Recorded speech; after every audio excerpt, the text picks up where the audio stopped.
आज की इस वीडियो में हम क्लास 12th में जितने भी बच्चे हैं उन सभी बच्चों के लिए ये वाली वीडियो रहेगी और इस वीडियो में हम इस वाले पेपर का सॉल्यूशन करने जा रहे हैं। तो फटाफट से स्टार्ट करते हैं। और यहाँ पर जिन भी बच्चों का सेट नंबर 1, सेट नंबर 2 और सेट नंबर 3 था, तो उन सभी बच्चों के लिए ये वाली वीडियो जो है वो सेम रहने वाली है, ठीक है। क्योंकि जितने भी आपके MCQs हैं वो आगे पीछे अरेंज किए गए हैं, ठीक है। बाकी आप यहाँ पर देख लेना किस हिसाब से अरेंज किए और उसी हिसाब से आप अपने आंसर मैच कर लेना, ठीक है। तो स्टार्ट करते हैं। तो केमिस्ट्री का एग्जाम था आपका आज और ये 70 मार्क्स का पेपर था, ठीक है। अब स्टार्ट करते हैं। सेक्शन ए से स्टार्ट करते हैं और यहाँ पर आपको बोला गया इनमें से कौन सा स्ट्रॉन्गेस्ट बेस है। तो यहाँ पर स्ट्रॉन्गेस्ट बेस जो है वो आपके पास यहाँ पर ऑप्शन नंबर सी होगा, RO नेगेटिव। क्योंकि यहाँ पर जो है आपके पास जो ऑक्सीजन एटम है, यहाँ पर जो आपकी इलेक्ट्रॉन डेंसिटी होगी वो बहुत ज़्यादा हाई हो जाएगी, क्योंकि जिस वजह से यहाँ पर जो है आपके पास एल्काइल ग्रुप है ना, R ग्रुप, ये आपके पास +I इफेक्ट शो करता है। तो जितने भी आपके पास इलेक्ट्रॉन्स हैं वो ऑक्सीजन की तरफ शिफ्ट हो जाएंगे और यहाँ पर ये स्ट्रॉन्गेस्ट बेस होगा। तो ऑप्शन नंबर सी जो है आपके पास राइट आंसर होगा।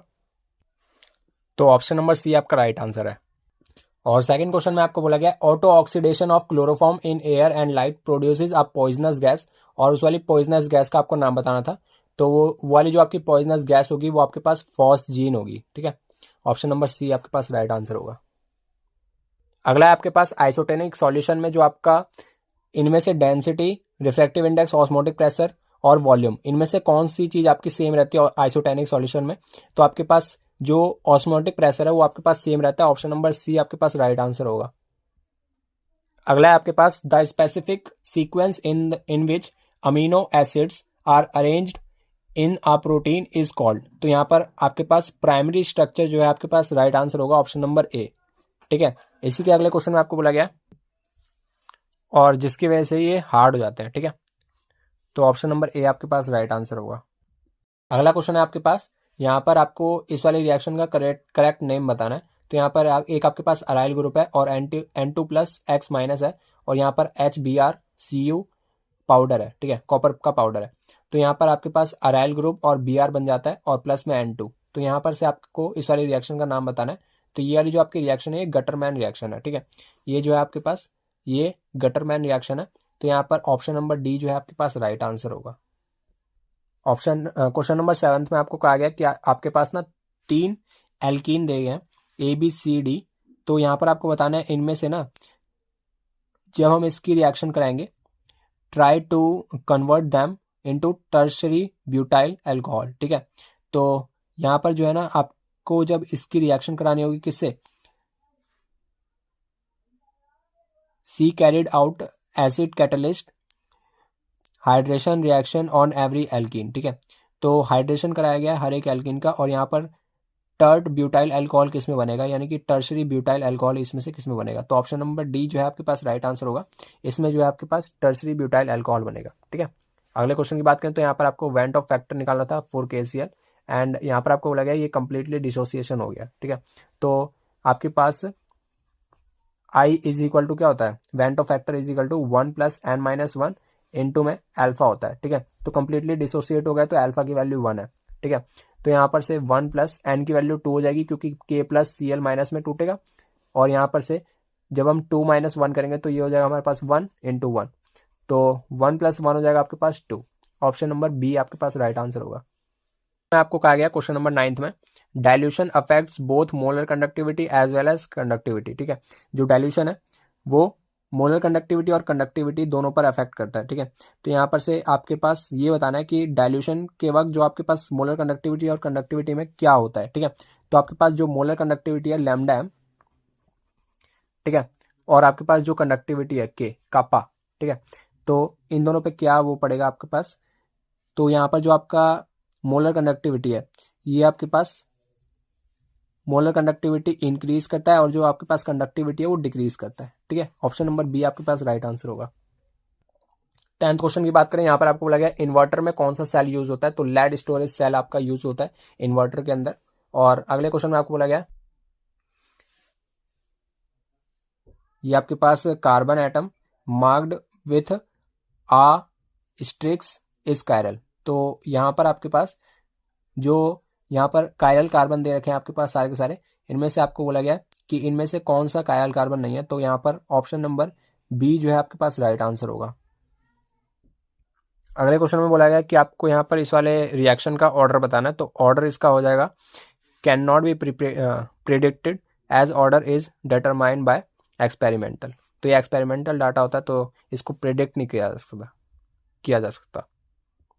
और 15 वाले असर्शन रीजन में आपको बोला गया कि the units of rate constant of zero order reaction, जो जीरो ऑर्डर रिएक्शन का जो रेट कांस्टेंट होता है और जो इसके अंदर रेट ऑफ रिएक्शन होता है, इन दोनों की जो यूनिट होती है वो सेम होती है। तो यहाँ पर आपके पास R इज इक्वल टू के, जो आपके पास ये आ रहा है ये रिएक्टेंट है, ठीक है, इसकी कंसेंट्रेशन जो है, इसकी जो पावर है वो जीरो होती है, ठीक है, तो ये इस पर डिपेंड नहीं करता। तो के की जो यूनिट है वो आर की भी होती है, ठीक है। तो असर्शन आपका ट्रू है। एंड रीजन देख लेते हैं, in zero order reaction the rate of reaction is independent of concentration of reactant. तो आपके पास ये बोला गया कि जो आपके पास रेट ऑफ रिएक्शन है वो क्या होता है, कंसंट्रेशन के इंडिपेंडेंट होता है, ठीक है, तो ये भी बात सही है। एंड यहाँ पर जो ये रीजन है इसकी करेक्ट एक्सप्लेनेशन भी कर रहा है, जिस वजह से ये अगर ये इस पर डिपेंड नहीं करेगा तो इसी वजह से जो आपके पास ये जो रेट है और जो आपके पास रेट कांस्टेंट है, दोनों के दोनों आपस में इनकी जो यूनिट्स है वो इक्वल हो जाती हैं। तो ऑप्शन नंबर ए आपके पास राइट आंसर होगा। 16 क्वेश्चन की बात करें तो यहाँ पर असर्शन और रीजन दे रखे हैं, और यहाँ पर आपके पास zirconium and hafnium are of almost similar in atomic radii. तो यहाँ पर आपके पास ट्रू है, और ये जो है किस कारण होता है, ये लेंथनॉइड कॉन्ट्रैक्शन की वजह से होता है। तो रीजन और असर्शन दोनों सही है, और ये इसकी करेक्ट एक्सप्लेनेशन भी कर रहा है। आपने पढ़ा होगा कि आपने लेंथनॉइड कॉन्ट्रैक्शन के कॉन्सिक्वेंसेस पढ़े होंगे, ठीक है, तो उसके अंदर ये वाला आपका पॉइंट आता है कि लेंथनॉइड कॉन्ट्रैक्शन की वजह से आपके पास जिरकोनियम एंड हाफिनम का जो एटॉमिक रेडियाई है वो ऑलमोस्ट सेम हो जाता है, ठीक है। और सेक्शन बी की बात करें तो फराडे सेकंड लॉ था, जो कि उम्मीद है सभी बच्चों ने कर ही लिया होगा, ठीक है। और बाकी अब जो है हम कन्वर्जन्स पर चलते हैं। तो नाइट्रोबेंजीन से एनिलीन के कन्वर्ट करने के लिए आपको क्या करना है, आपको जो है यहाँ पर इस प्रकार से ये हो गया आपके पास नाइट्रोबेंजीन। अगर आप FeHCl या आप डाल सकते हैं यहाँ पर Sn + HCl, ये दोनों ही हमारे पास क्या देता है, एनिलीन देता है, ठीक है। और एनिलीन से फिनॉल में कन्वर्ट करने के लिए आपको क्या करना था, आप सैंडमेयर्स की रिएक्शन करा सकते थे, NaNO2 + HCl 0 to 5 degree Celsius, and यहाँ पर ये आपके पास BDC की फॉर्मेशन हो जाती, N2 + Cl-, एंड यहाँ पर अगर आप H2O वार्म वाटर दे देते तो यहाँ पर आपके पास ये फिनॉल बन जाता। और आपको जो है यहाँ पर बोला गया था कि मोनोसैकेराइड एंड डाइसैकेराइड को यहाँ पर आपको अलग अलग करना था। तो यहाँ पर आपके पास जो फ्रक्टोज एंड ग्लूकोज हैं ये आपके पास मोनोसैकेराइड के अंदर आ जाएंगे, लैक्टोज एंड माल्टोज आपके पास डाइसैकेराइड के अंदर आ जाएंगे, ठीक है। तो मोनोसैकेराइड के अंदर आपके आ गए फ्रक्टोज एंड ग्लूकोज, ठीक है। डाइसैकेराइड के अंदर आ गया आपके पास लैक्टोज एंड माल्टोज। और इसी के नेक्स्ट क्वेश्चन में आपको बोला गया था कि आपको ना यहाँ पर IUPAC नेम्स बताने हैं इन सभी कोऑर्डिनेशन कंपाउंड्स के, ठीक है। तो IUPAC नेम बहुत ही ज़्यादा सिंपल थे। यहाँ पर जो है आप क्या करेंगे, मैं आप बोल के बता देता हूँ। यहाँ पर हो जाएगा आपके पास पोटेशियम हेक्सासाइनाइडो, और आपके पास ये हो जाएगा आपके पास फेरेट, और इसका जो ऑक्सीडेशन नंबर हो जाएगा वो हो जाएगा आपके पास 3- और ये 3+3 हो जाएगा आपके पास, ठीक है। इसका जो ऑक्सीडेशन नंबर है वो +3 हो जाएगा, ठीक है। रोमन में लिखना था आपके पास तो रोमन में लिख देंगे। इसके बाद ये हो गया आपके पास क्या, ये हो गया आपके पास डाइक्लोराइडो बिस इथेन 1,2 डाईअमाइन, और यहाँ पर आपके पास प्लेटिनम, और ये ऑक्सीडेशन स्टेट हो जाएगी इसके पास +4, एंड लास्ट में आयन, ठीक है। और यहाँ पर इसकी जो IUPAC नेमिंग है वो मैं आपको बता देता हूँ। यहाँ पर हो जाएगा आपके पास टेट्रा अमाइन और क्लोराइडो नाइट्राइटो O, और इसके बाद होगा आपके पास कोबाल्ट। ऑक्सीडेशन की बात करें तो ऑक्सीडेशन हो जाएगा आपके पास 0 और -1, ये हो जाएगा आपके पास -2, 3 हो जाएगी आपके पास यहाँ पर, ठीक है। जो यहाँ पर ऑक्सीडेशन स्टेट हो जाएगी कोबाल्ट की वो हो जाएगी आपके पास 3, ठीक है। और लास्ट में क्लोराइड। ऐसी आप इसकी भी लिख सकते थे, ये हो जाएगा आपके पास टेट्रा हाइड्रोक्साइडो, और जिंक 8 और जो इसके पास ऑक्सीडेशन होगी जिंक की वो हो जाएगी आपके पास +2। एंड अगले क्वेश्चन में आपको बोला गया था कि आपको रिएक्शन बताना है, इन सभी का मेजर प्रोडक्ट बताना है। तो ये आपके पास एक तरीके से क्या है, टॉलरेंस रिएजेंट है, टॉलरेंस रिएजेंट, ठीक है। तो टॉलरेंस रिएजेंट आपके पास क्या करेगा, ये एल्डिहाइड ग्रुप को RCOO- में कन्वर्ट कर देता है और यहाँ पर Ag की सिल्वर मिरर और NH3 + H2O, ठीक है। ऐसे ही आपके पास ये जो है आपको समझना था, ये आयोडोफॉर्म का टेस्ट है, ठीक है। यहाँ पर आपको मिथाइल कीटोन दिख रहा होगा इस जगह पे, तो ये NaOH + I2 था जिसको रिएक्ट करके यहाँ पर दे रखा है, ठीक है। आयोडोफॉर्म टेस्ट है, तो यहाँ पर इसकी रिएक्शन हम कैसे करेंगे, यहाँ पर जो है ना, जो CH3 आयोडोफॉर्म आ जाएगा आपके पास, जो कि हो जाएगा आपके पास येलो पीपीटी, येलो पीपीटी।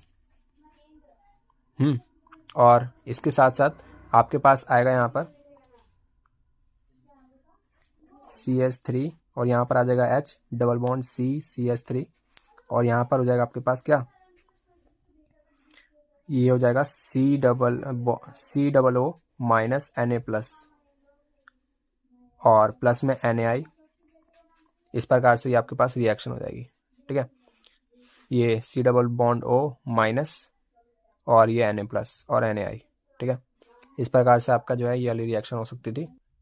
और इसमें जो है आपको EMF बताना था, तो EMF आ जाएगा आपके पास 0.96, हाँ 96 इतने वोल्ट, ठीक है। तो ये सारे आपके क्वेश्चंस थे। अगर आपको डिटेल सॉल्यूशन चाहिए होगा तो हर एक क्वेश्चन का मैं आपको अच्छे से सॉल्यूशन कराऊंगा और हर एक क्वेश्चन का मैं आपको रीज़न ही बताऊंगा, ठीक है। नेक्स्ट वीडियो के लिए इंतजार करना, ठीक है। और कमेंट सेक्शन में बताना कि आप सभी को ये वाला पेपर कैसा लगा, ईजी था, मीडियम था या हार्ड था, ठीक है। और बाकी इस वीडियो में इतना ही, अगली वीडियो मिलते हैं इसके डिटेल सॉल्यूशन के साथ। तब तक के लिए जय हिंद, जय भारत।